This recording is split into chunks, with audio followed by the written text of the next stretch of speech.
item 8, pleasing state of our neighbourhood. We have a very representation from the police tonight. Sergeant Jason Murray, Inspector Matt Johnson, and Chief Inspector Ornell. So welcome to you all. If you can quickly run through the report, Jason's going to run through the report. I think he might have some very sad news a bit later on, but we'll come to that. But anyway, Jason. Yeah, microphone. Microphone for Jason.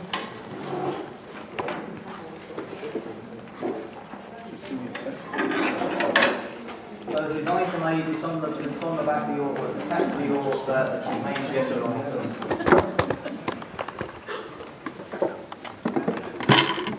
Okay, just highlight the main points, Jason, if you can, thanks.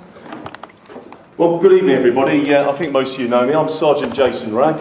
I've been the sergeant covering the... Can you boo me? I've been a North Area Sergeant for the last 9 years. I'll deliver the reports as I usually do and then take questions afterwards. So, our current priorities. At the North Area Committee meeting on the 20th of January 2016, the committee recommended the following priorities. That was to continue the safeguarding enforcement work around the supply of Class A drugs. In brackets you see something called OPHEXM, and I'll explain what OPHEXM is in a moment. Speeding in the Chesterton High Street area and Green End Road. And the Neighbourhood Action Group assigned the actions to be taken and the lead officers for each of the priorities. The tables below summarise the action taken and the current situation. So I presume on everybody's tables they've got access to this paperwork. So we'll start with combating drug dealing in the North Area. This is primarily Class A drug dealing that we're talking about. And I must say, from a policing perspective, there are two aspects to this which will become relevant as I talk through the report. From our point of view, from the North Area team point of view, we look at the damage that Class A drug dealing does to the community. We look at the impact that drug use, the proliferation of needles, for example, in children's play areas, shoplifting in local stores, the damage that does to businesses, the damage that does to the confidence of staff in those stores, cycle crime, unsavoury people hanging around on street corners. We've looked and we've been very successful at dealing with dealers who come from out of town, primarily from London but also from Liverpool, who've made drugs cheap and available to citizens of Cambridge. We've had an operation running for the last 12 months or so called Operation Hexham. That was a safeguarding operation where we looked at vulnerable local people, possibly vulnerable through their own drug use, sometimes through mental health or for other reasons, and we visited them on a regular basis. We identified them, we visited them on a regular basis, and looked at supporting them, helping them to repel these organised crime groups coming in to try to make money out of other people's misery. So Operation Hexham has developed a more hard-edged approach whereby a small team has been set up specifically to address a recent proliferation of dealers in the city and move our policy forward to sanction. Now, the other aspect of Class A drug dealing is the fact that it brings with it, unfortunately, a lot of other crime. Violence, predominantly amongst rival gangs where they're fighting each other, bringing weapons to protect themselves, so knives to stop themselves from being robbed. And the new operation has turned to address those more serious aspects. So the original operation focused on supporting vulnerable occupants in the face of putting up drug gangs. So now we've moved to trying to kick people out if they continue to house these individuals, and also ensuring that we arrest as many of these individuals as possible and make Cambridge a hostile place for out-of-town drug dealers. We work very closely with Housing. They're our principal partner in dealing with some of these problems. So the North team has continued to gather evidence, disrupt and arrest individuals involved in Class A supply. Each case requires a great deal of administrative work to support its progress for the criminal justice system. So when we've been successful, it doesn't just end with an arrest and a seizure of some drugs and money. We've then got days, weeks, months of dealing with the court case files and the admin at the Crown Prosecution Centre, and of course court appearances as well. So during this period, we've arrested 7 persons related to London-based organised crime groups. That's drug gangs to you. One of these was armed with a samurai sword, and another 2 with knives. Quantities of drugs, money, and other evidence were also recovered. With our local knowledge, we've been able to assist other teams with information and searches relating to the same. So the 7 I've mentioned there, that's purely what your North teams, so that's myself, 2 police officers, supported by a team of PCSOs have been able to achieve. 20 other drug dealers, at the time when I wrote this, 20 other drug dealers from London had been arrested by a specific team that we've had set up as a temporary measure to address the increased problem. So the current situation, this bespoke team that I've been talking about, is a temporary response to the upsurge in criminality surrounding the supply of Class A drugs, and there have been marked successes in the last few weeks with more than 20 arrests. Clearly, this indicates the persistence of those behind the problem, albeit we have clearly wrested back the initiative with indications that Class A drugs have become much harder to come by. And as I've said before, we get this feedback from local drug users who say, well, unfortunately, I'm able to get drugs for the last couple of weeks in the north area of the city or whatever. That's not to say it's not happening in other areas of the city. It's not to say that the individuals we arrest aren't replaced quite quickly, but we do have an impact, be assured. So speeding in the Cheshunt High Street and Green End Road area, that was our second priority. So the objective was to address speeding issues in said areas. So the action taken. At the previous 2 North area meetings, I've discussed Speedwatch, and I've kept promising that it's going to be up and running and all the good things that are going to come from it. So Speedwatch is now up and running with several events throughout the north. This undoubtedly assists in changing driving culture in Cambridge.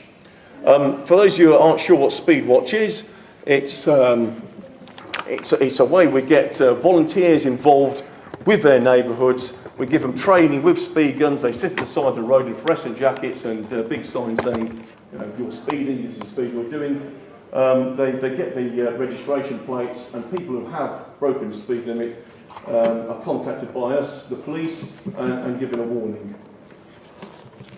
So in addition to, so with Speedwatch, we've had Gilbert Road, 9 vehicles reported for speeding, and Arbury Road, 24 vehicles reported for speeding by the Speedwatch schemes, who are very much nascent at the moment, but really starting to get into their stride. Specifically, in the area of Fen Road, Cheshunt High Street and Green End Road, we have stopped more than 30 vehicles with 5 traffic offence reports, so that could be for antisocial driving or speeding, 5 stop searches and 1 vehicle seized. The vehicle seized was because it did not have insurance. But altogether, this goes a great way to addressing the culture. Obviously, we've got the 20 mile per hour limit. We want to sort of keep people on their toes, encourage them just to reduce that speed limit with the thought that, well, somebody might be around the corner about to clock us for speeding.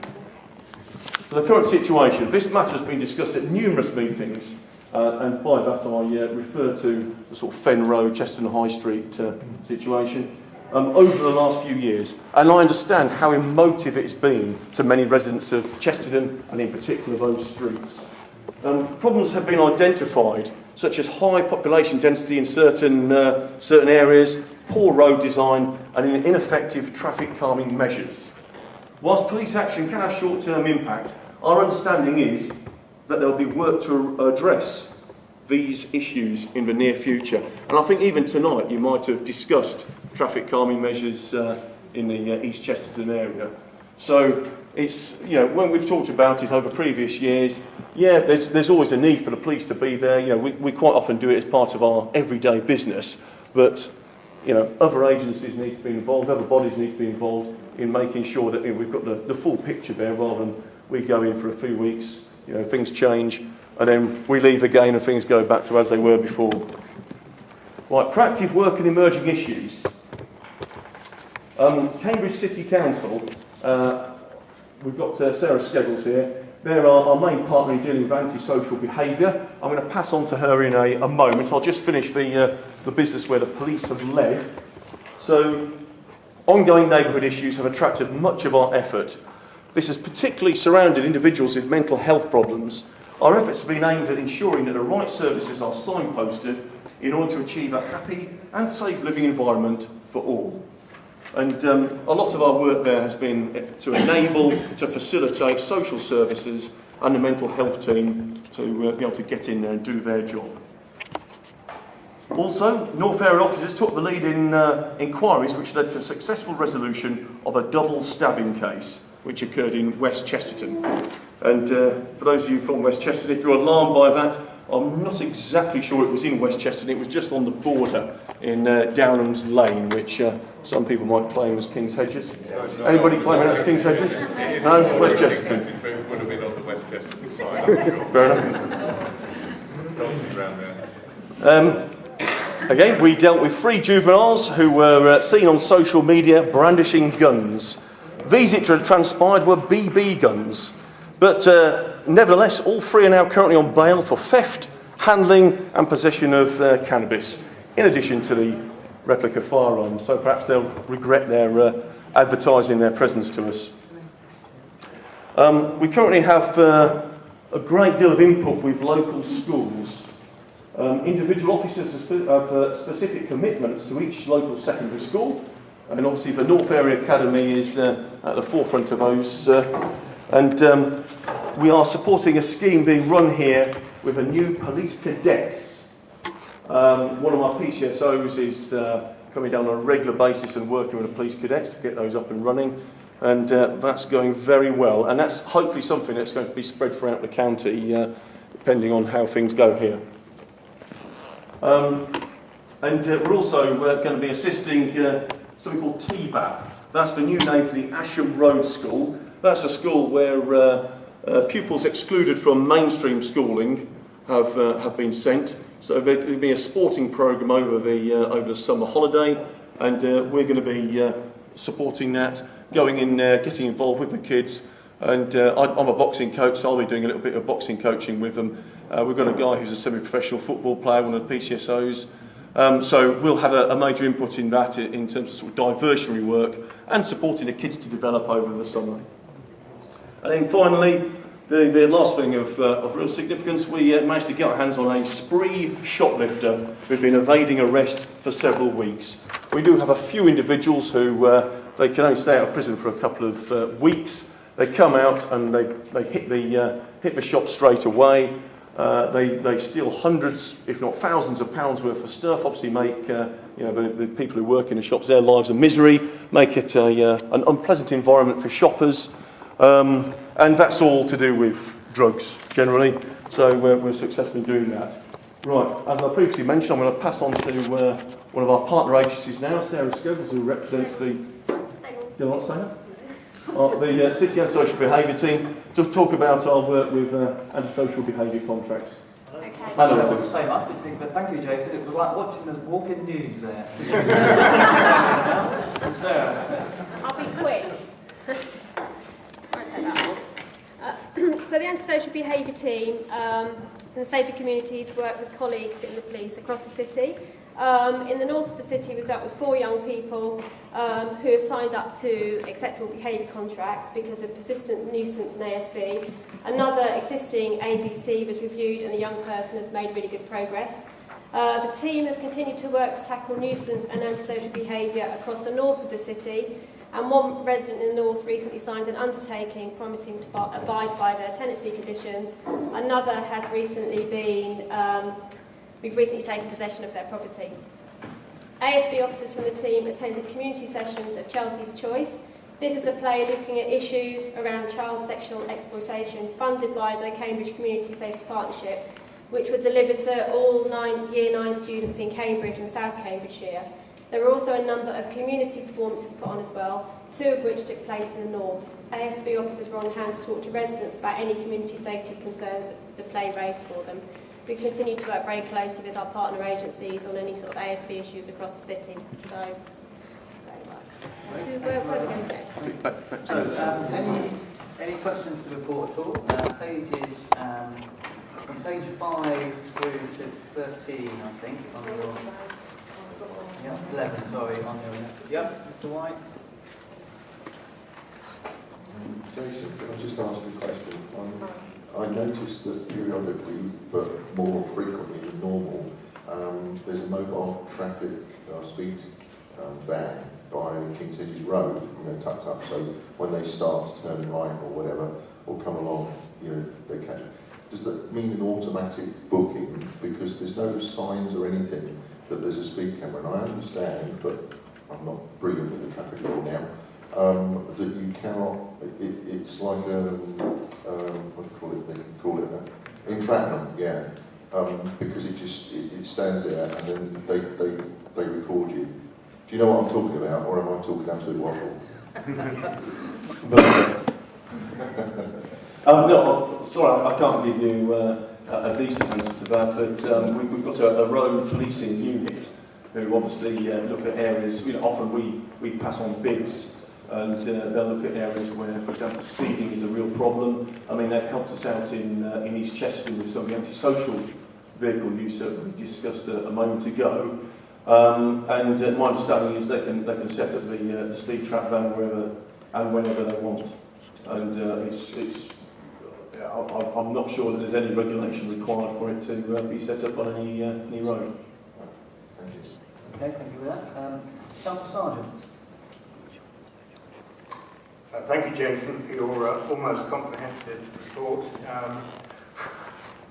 I've had an email from a local resident who on a speed watch in Orchard Avenue was disappointed it wasn't in your report, and they just wanted to record that over 50% of people driving in Orchard Avenue were driving over the speed limit, which brings me on to my question really. If Speedwatch picks up a particular issue with speeding in an area, do you then bring in the police to do something more enforceable?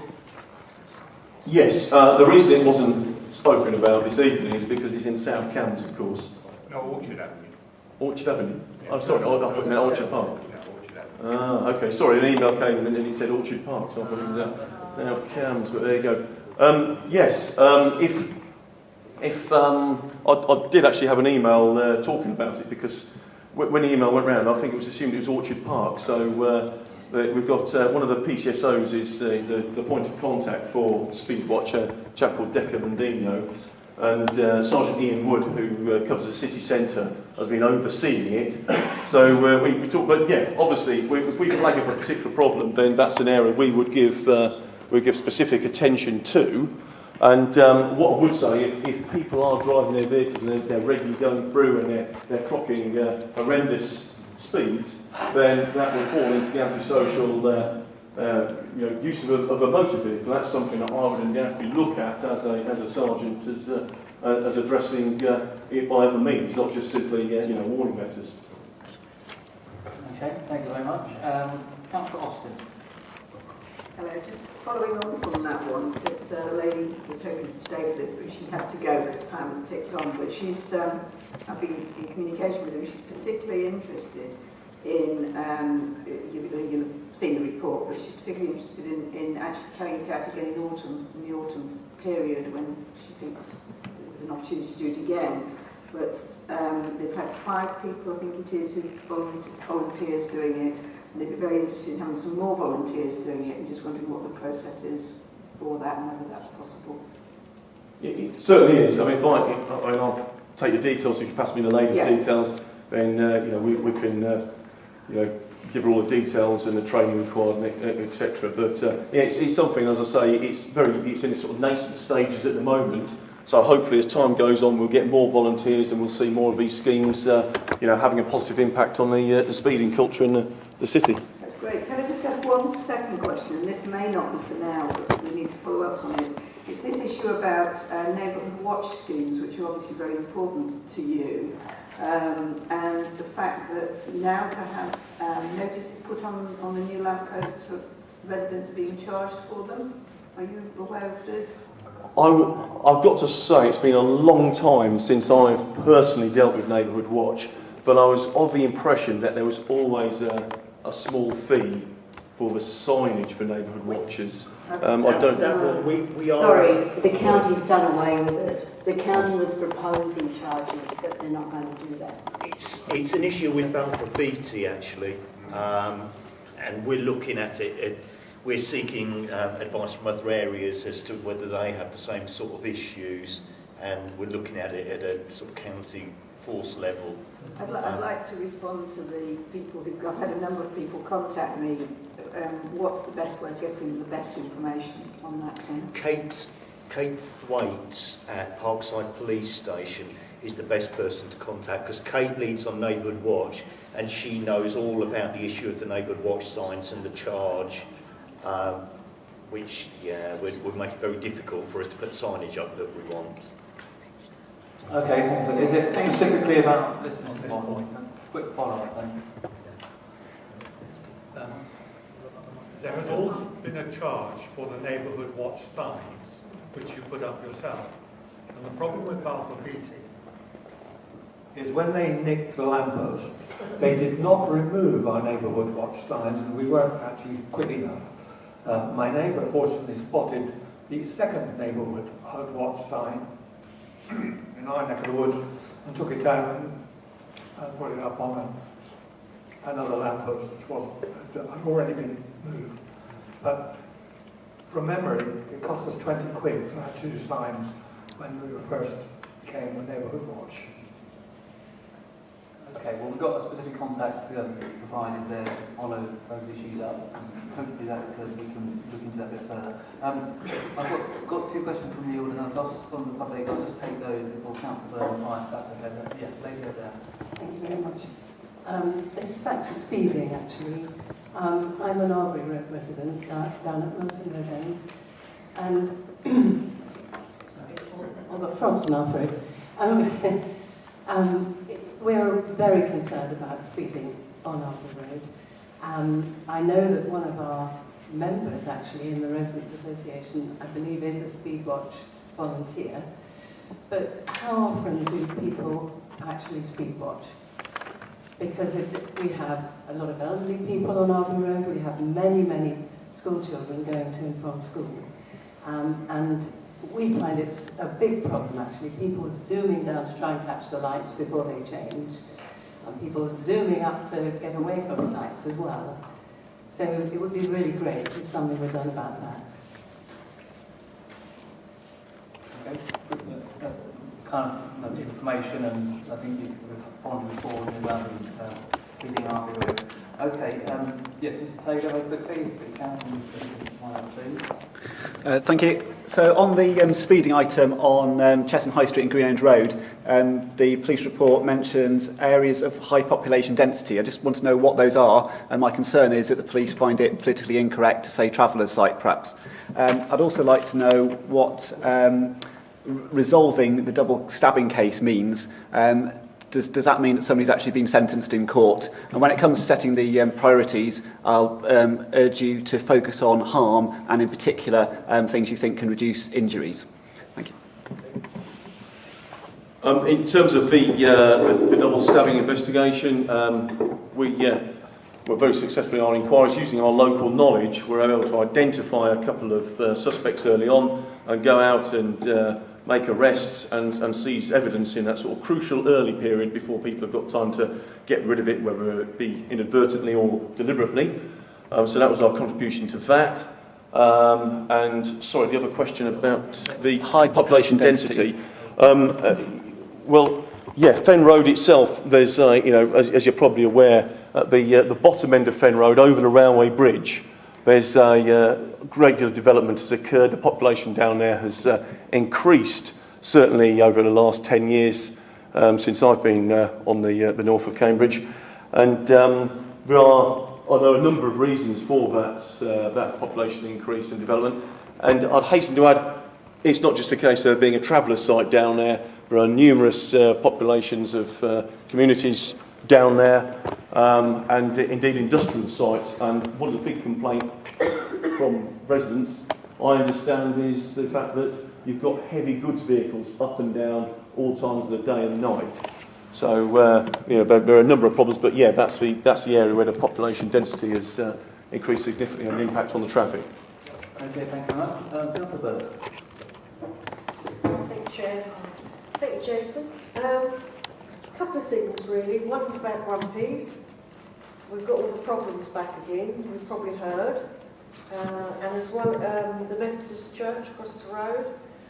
A lot of kids hanging around, drinking and stuff.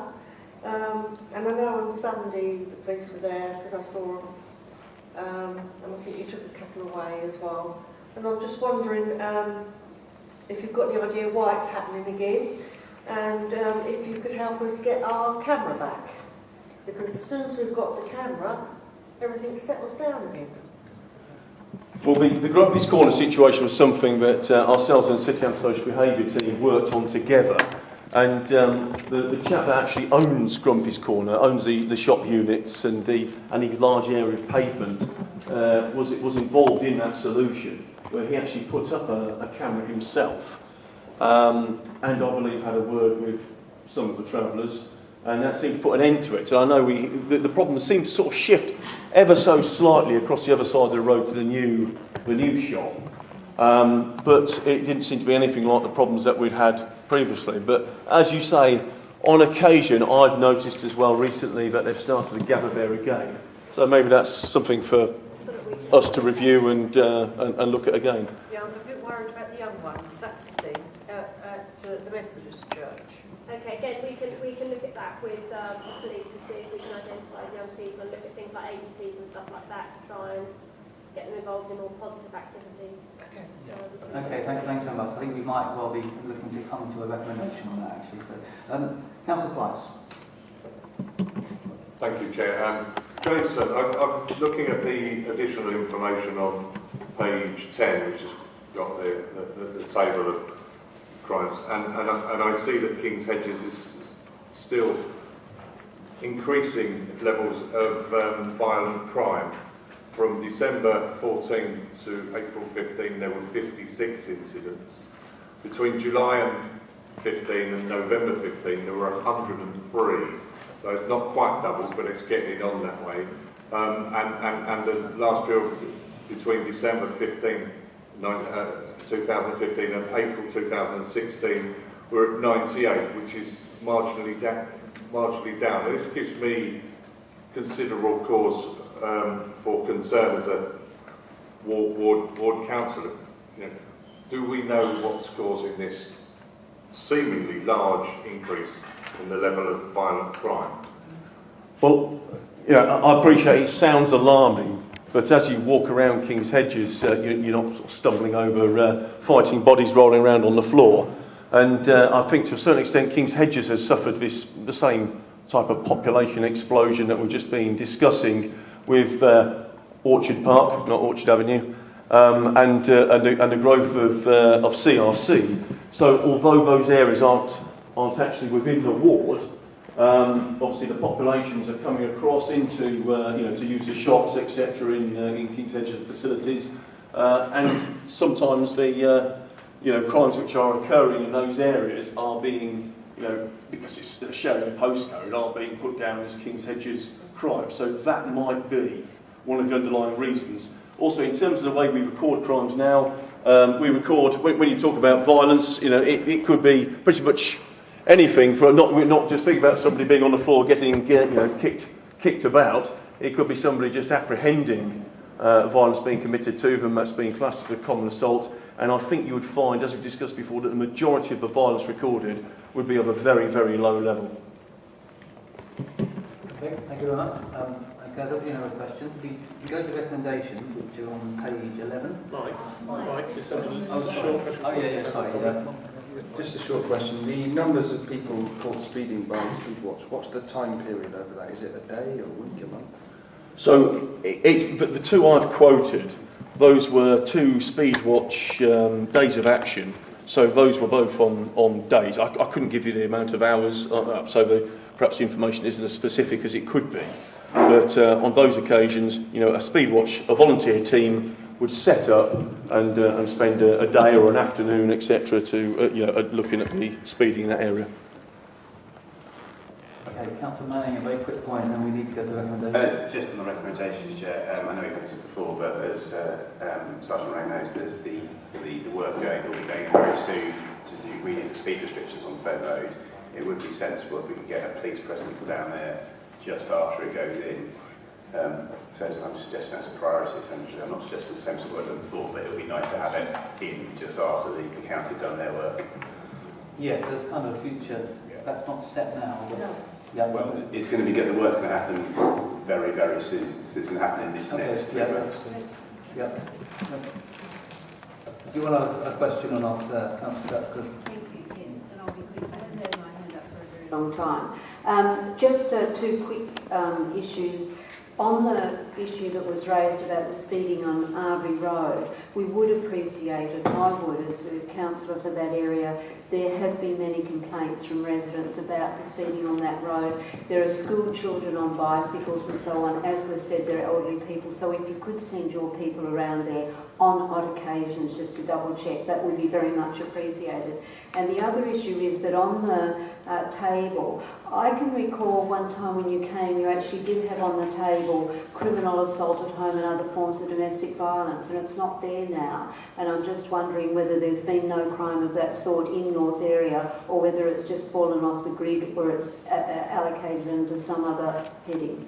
Sorry, what was that last bit? What was it, sorry? Criminal assault at home and other forms of domestic violence, you know, family violence. I don't recall ever. I know we had debates on a number of meetings as to how much more we could break down the crime figures into specific crimes, but I don't believe we ever broke them down like that. It's a huge job. I mean, obviously you start messing around with statistics and you can, you know, it becomes just confusing rather than actually telling a story. So I mean, it just gives you a sort of feel for crime. In fact, we've even debated, you know, reducing the amount of data that we're providing, because of course it raises, you know, concerns like, well, my goodness, look at you know, violence in King's Hedges, where actually, you know, you can walk around King's Hedges quite safely, and it's probably of a very minor nature. You know, in fact, you know, you think of areas, you know, with school children like here, and you know, the play parks. So you know, they push each other, and nowadays, unfortunately, you know, your 10-year-old pushed by a 10-year-old, and that becomes a police statistic. And sorry, the RB Road thing, I can assure you, with our limited resources, you know, we do address speeding, you know, wherever it is, not just an RB Road. But I mean, I think RB Road has got, you know, quite effective traffic calming measures, and I do think the close packed parking at the sides of the road and the 20-mile-per-hour speed limit does have an impact in Arbury compared to perhaps other roads. But I know again that I think that was one of the road designs that you looked at, the Milton Road, Arbury Road junction. Yeah, the cycling and stuff like that, wasn't it? Okay, thank you very much, Jason. I think we just noticed the recommendations on page 11. There's one put forward by the police about continuing Operation Texel, continuing Class A road work. I think a suggestion I'm hearing from Councillor Bird in particular is that we ought to make monitoring and work at Grumpy's Corner and the Methodist Church as a priority. Is that agreed? Yep. And also in anticipation of the Fen Road scheme going in pretty soon, that that's monitored as it goes in and the impact of that. Would that be okay, those three priorities? Everyone happy? Yep. We have a vote on that vote. Yep, all in favour, including our councillors. Okay. Thank you very much again, Jason. And you may, sad news is that you may be possibly your last meeting, but we'll hope. Yeah, well, as I alluded to, we're going for a phase of restructuring. The main jump-off point will be the middle of September, where we're going to look at identifying areas of Cambridge that have the most need, and then putting focused local policing teams into those areas, hopefully to address those issues and bring these crime rates right down. So this may well be my last time at this meeting. Unfortunately, much have I enjoyed them. Thank you, Jason. Much appreciated. We hope the restructuring doesn't mean you leave us, but